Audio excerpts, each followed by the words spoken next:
اذا جاء نصر اللہ والفتح ورأيت الناس يدخلون في دين الله افواجا.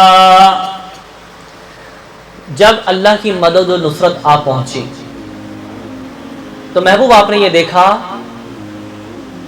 یدخلون فی دین اللہ، لوگ دین میں داخل ہونے کے لیے آ رہے تھے افواجا، فوج، گروہ، جھنڈ کی صورت میں، لشکر کی صورت میں دین کی طرف آ رہے تھے. کدھر آ رہے تھے وہ؟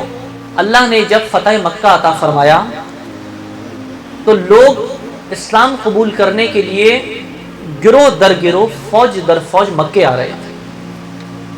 بھائی مکے کیوں آ رہے تھے؟ اسلام قبول کرنا تھا، وہاں کلمہ پڑھ لیتے،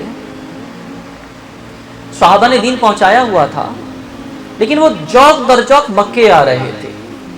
مکہ ایک مٹی کا شہر ہے، ایک مٹی کی عمارت ہے، چند اینٹوں سے بنی ہوئی ایک عمارت جس پر کپڑا لگا دیا گیا. یہ ساری دنیا کیوں مجنون اور دیوانی ہے کہ ایک مٹی کے گھر کی طرف کھینچی چلی آ رہی ہے؟ اس لیے کہ ابراہیم نے دعا کی تھی، اے اللہ میں نے اس صحرا میں تیرا گھر تو بنا دیا، یہ تو بتا کہ اس کو بسانے والا کون ہوگا؟ تو خدا نے فرمایا تیرا کام ہے دعا کرنا، تیری دعا کو محمد کی صورت میں بھیجوں گا، وہ جو آئے گا نا پھر ساری دنیا کھینچی چلی آئے گی. یہ کعبہ آدم سے موجود ہے لیکن دنیا کھینچی چلی نہیں آئی. جب آمنہ کے لال کے قدموں نے شرف بخشا ہے نا تو یہ ذرے چمک اٹھے تو محبوب کو پیار آیا. اس نے کہا والتین والزیتون وطور سینین وہذا البلد الامین، قسم آج ان ذروں کی میں کھا رہا ہوں. مکہ تو ہمیشہ سے ہے، جب سے زمین تخلیق ہوئی ہے مکہ موجود ہے. کسی توریت زبور انجیل میں تو نہیں اترا کہ ان ذروں کی قسم ہے. محبوب تیرے تلوے لگ گئے ہیں تو خدا قسم کھا رہا. اب یہ ذرے زمین کے نہیں رہے، یہ عرش سے بھی اولا ہیں، عرش سے متورع ہیں، اس لیے کہ محبوب اس پر تیرے تلوے لگ گئے ہیں. اے اللہ اس سرزمین پر ابراہیم بھی گزرا ہے، اس سرزمین پر اور نبی بھی گزرے ہیں، بی بی سارہ اور ہاجرہ بھی آئی ہیں. مالک کائنات ان کے قدموں کی برکت کیا ہے؟ تو قرآن اور حدیث ہمیں یہ بتاتی ہے کہ ہاں اور بھی آئے تھے کلام کرنے کے لیے. جب کوہ طور پر حبیب آنے لگے وہ بھی کلیم تھے، پیارے تھے، لیکن ہم نے ان سے کہا کہ تم ہمارے زمین کے کسی خاص حصے پہ آتے ہو تو اپنے نالین اتارو، کیونکہ کلام تم رب سے کرنے آ رہے ہو. تو وہاں پر نالین لانے کی اجازت بھی نہیں تھی، لیکن محبوب آپ کو عرش پر بلایا تو کہا محبوب نالین سمیت ہی چلے آؤ. کس کو دیکھا؟ یہ موسیٰ سے پوچھے کوئی.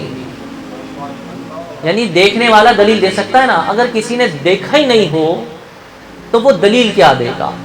کوئی کہے میں نے اپنی آنکھوں کے سامنے بلاسٹ ہوتے دیکھا ہے، تو آپ اس سے پوچھتے ہیں بھائی تم بتاؤ دھماکے کی نوعیت کیسے ہوتی ہے، آواز کیسی ہوتی ہے، اس کی شعائیں کیسی ہوتی ہیں. جس نے دیکھا ہی نہیں اس سے پوچھنے کا کوئی فائدہ ہی نہیں ہے، اس کی بات دلیل نہیں بن سکتی ہے. تو موسیٰ نے کوہ طور پر تجلیات الہیہ کو دیکھا ہوا تھا، تو کس کو دیکھا؟ یہ موسیٰ سے پوچھے کوئی. اور جو عرش پر دیکھ رہا ہے آنکھ والوں کی ہمت پہ لاکھوں سلام. یہ کہا اعلیٰ حضرت نے. تو مکے کی سرزمین کی قسم کھائی جا رہی ہے اس لیے کہ محبوب کے نالین و ذروں کو لگے ہیں. کوہ طور بھی مٹی تھا، وہاں نالین آنے کی اجازت نہیں تھی کہ کوہ طور کا تقدس پامال ہوگا، اور یہاں مکے کو تقدس محبوب کی نالین کے صدقے میں نسبت کا سارا کمال ہے نا. ورنہ مٹی تو ہندوستان کی بھی مٹی ہے، مٹی تو کینیڈا کا ہی ہے.